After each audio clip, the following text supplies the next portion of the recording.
आज हम क्लास 10 की एक्सरसाइज 7B का सवाल नंबर 9 यदि ए और बी क्रमशः -2, -2, 2, -4 को बिंदु P पर P के निर्देशांक ज्ञात कीजिए ताकि AP बराबर 3/7 AB हो और P रेखाखंड AB पर स्थित हो। तो मान लो कि ये रेखाखंड है AB और AB पर कहीं पर P बिंदु स्थित है, P बिंदु स्थित है और A के निर्देशांक है -2, -2 और B के निर्देशांक है 2, -4, 2, -4 है और AP बराबर यहाँ पर दिया गया है बिंदु A -2, -2 तथा B 2, -4 है और AP बराबर 3/7 AB। AP बराबर है 3/7 AB के। तो यहाँ पर बिंदु दे रखे हैं और AP और PB का अनुपात चाहिए हमें। इसका AP और PB का अनुपात चाहिए तो P के निर्देशांक निकल आएंगे। उसमें से दिया गया है कि AP बराबर 3/7 AB के। इसका क्रिया गुणा कर लो तो 7 AP बराबर 3 AB के, 7 AP बराबर 3 AB के। तो 7 AP बराबर 3 AB जो है AP प्लस PB के बराबर है। AB की जगह पे लिख सकते हैं AP प्लस PB बराबर AB के। तो 7 AB 3 AP प्लस 3 PB, तो 7 AP माइनस 3 AP बराबर 3 PB के। तो 4 AP बराबर 3 PB, तो AP बटे PB बराबर आ जाएगा 3/4।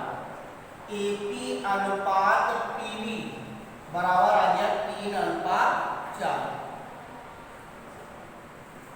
AP अनुपात PB बराबर 3:4। ये अनुपात निकल आए, ये बिंदु दे रखे हैं। अंतः विभाजन P के निर्देशांक, अंतः विभाजन P के निर्देशांक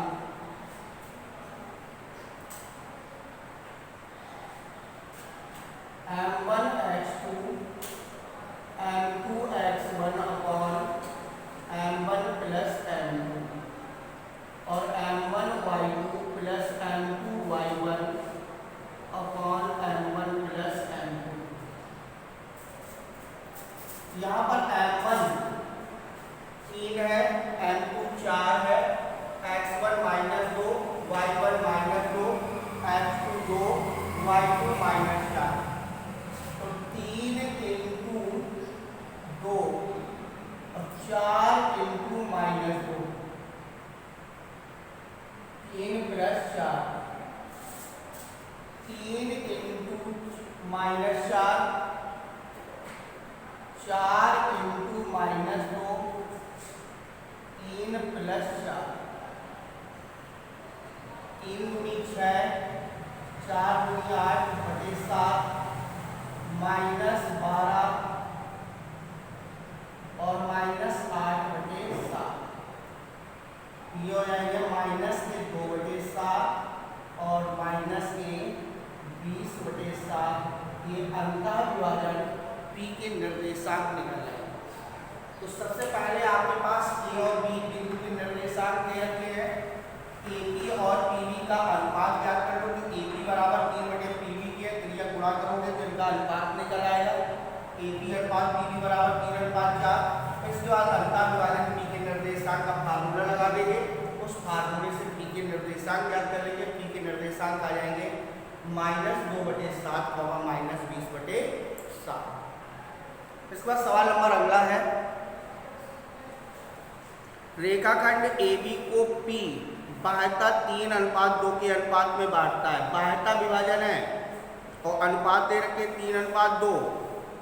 यदि बिंदु A और B के निर्देशांक क्रमशः 4,3, 2,1, ये आपके पास A और B के निर्देशांक दे रखे हैं।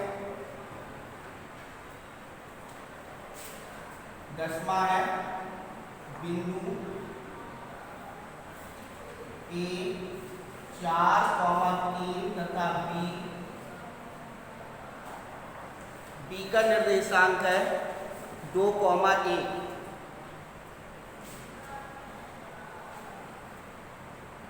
तो P पर 2:3 के अनुपात में 3:2 के अनुपात में विभाजित करते हैं। 3:2 के अनुपात में बाह्यता विभाजित करते हैं। बाह्यता विभाजित करते हैं तो बाह्यता विभाजित P के निर्देशांक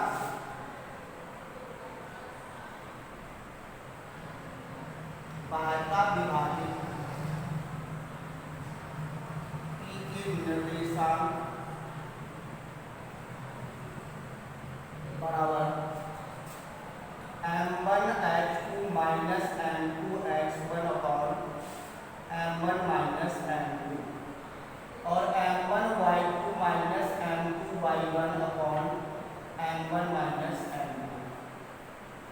तो यहाँ पर बाह्यता विभाजन P के निर्देशांक निकालना है। तो m1 हमारा 3 है और h2 2 है, माइनस 2 इंटू 4 बटे 3 माइनस 2 और 3 इंटू 1 माइनस 2 इंटू 3 बटे 3 माइनस 2। 3 दूनी 6 माइनस 8 बटे 1 और ये हो जाएगा 3 माइनस 6 बटे 1। यहाँ पर आ जाएगा माइनस 2 माइनस 3। तो बाह्यता विभाजन P के निर्देशांक निकल आएंगे माइनस 2 माइनस 3। तो यहाँ पर रेखा के बिंदु दे रखे थे और AP और PB का अनुपात निकाल करके अंतर विभाजन के निर्देशांक निकाले। यहाँ पर बिंदु दे रखे हैं और अनुपात दे रखे हैं, बाह्यता विभाजन P के निर्देशांक निकालने।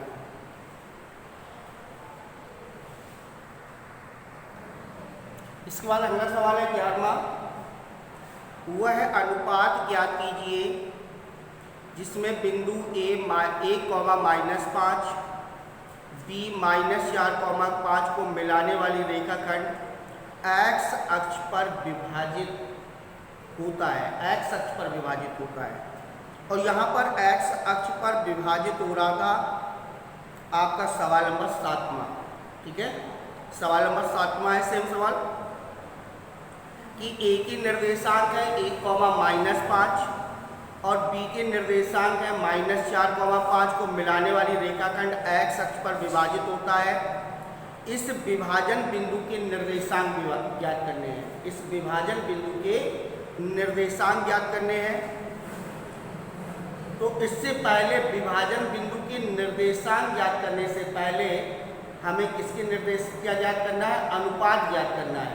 वहाँ पर केवल अनुपात ज्ञात करना था, यहाँ पर विभाजन बिंदु के निर्देशांक भी ज्ञात करना है। तो सबसे पहले A बिंदु A 1,-5 तथा B के निर्देशांक है -4,5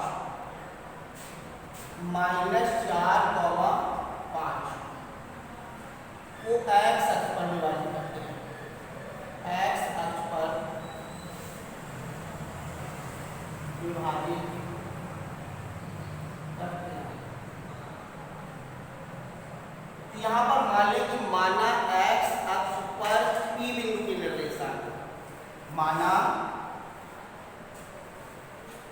x अक्ष पर P बिंदु के निर्देशांक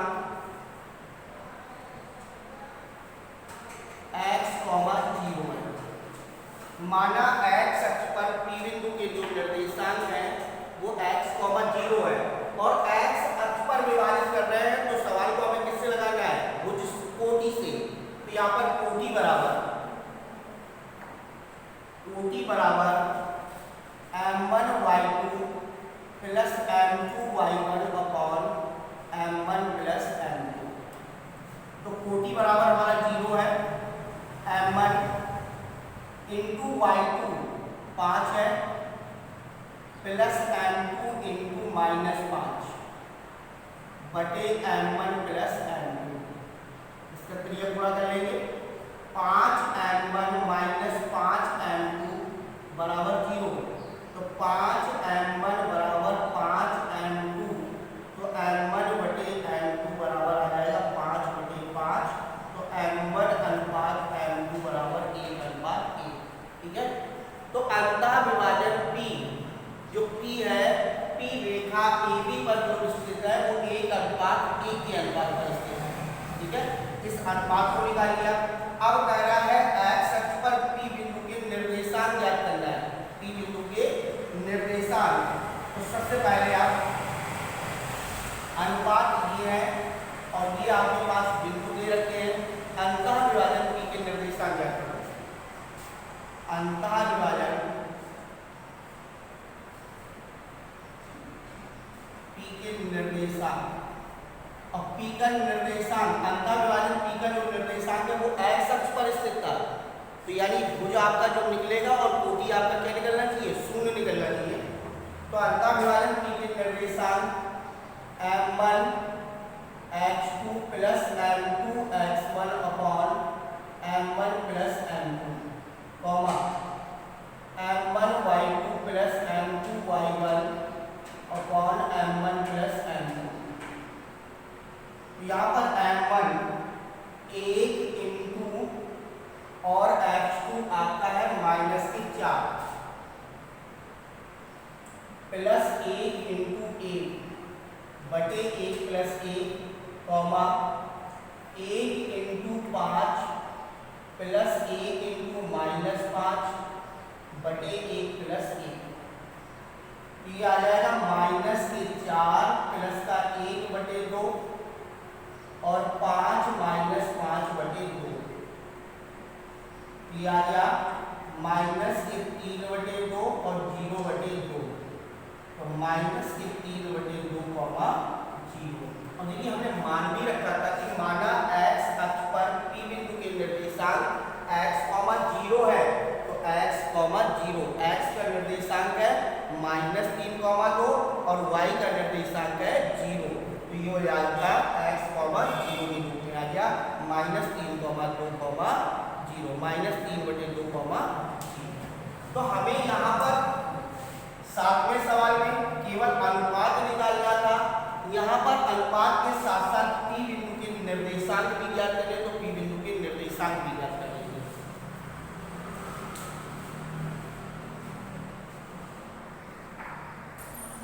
इसके बाद अगला सवाल है 12वां। त्रिभुज ABC के शीर्षों के निर्देशांक -1, -3, -3, -2 एवं 5, -1 है। तो शीर्ष A व B से खींची गई माध्यिका की लंबाई ज्ञात कीजिए। बहुत ही सिंपल सवाल और थोड़ा सा बड़ा सवाल है। तो यहाँ पर त्रिभुज ABC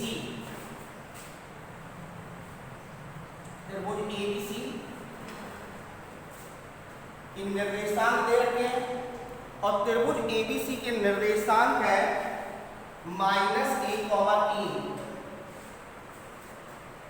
और B के निर्देशांक है -3, -2 और C के निर्देशांक है 5, -1।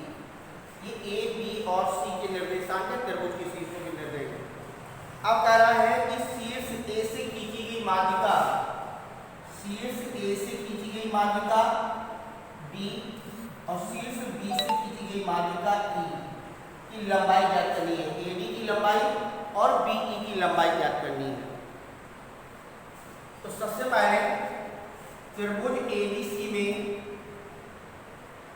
A -1, 3, B बी -3, -2 तथा सी 5, -1 है। और एडी माध्यिका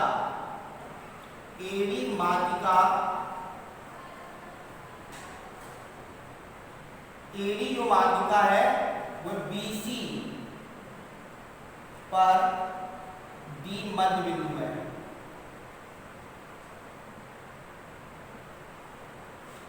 किसी भी शीर्ष से खींची गई माध्यिका उस भुजा का क्या होती है? मध्य बिंदु होती है।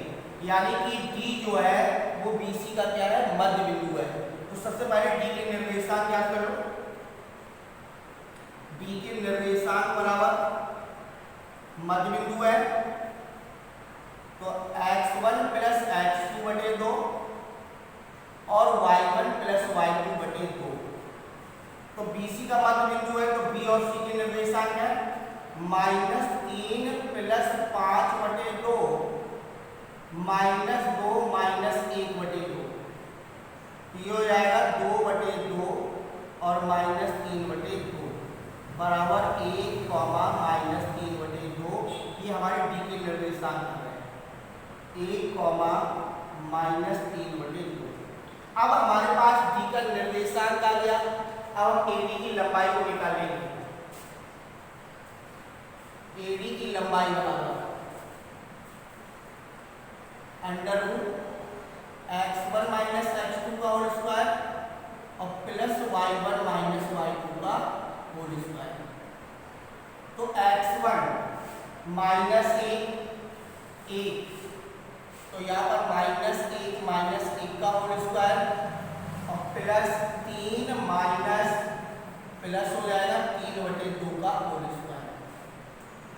तो 1 और 1 कितने हो गए? 2 माइनस के तो 2 दूनी 4 हो जाएंगे और प्लस यहाँ पर 3 दूनी 6, 6 और 3 9 तो 9 का वर्ग हो जाएगा 81 और 2 का वर्ग 4। इसका लासा ले लेंगे 4 तो 4 चौको 16 प्लस 81 बराबर √797/4 जिसे लिख सकते हो 1/2 √97। मात्रा ये हमारी AD की लंबाई है।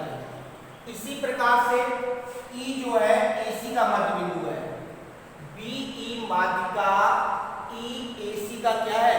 मध्य बिंदु है। इसी प्रकार से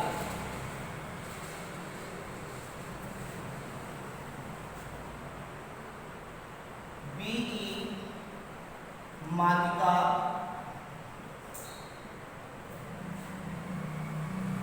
AC का मध्य बिंदु E है। तो सबसे पहले E के निर्देशांक हो जाएंगे x1 प्लस x2 बटे 2 और y1 प्लस y2 बटे 2। यहाँ पर आ जाएगा 5 -1 बटे 2 और -1 प्लस 3 बटे 2। यहाँ पर बचेगा 4 बटे 2, यहाँ पर 2 बटे 2 तो 2, 1। ये आपकी E की निर्देशांक आ गए 2, 1। अब BE की लंबाई बराबर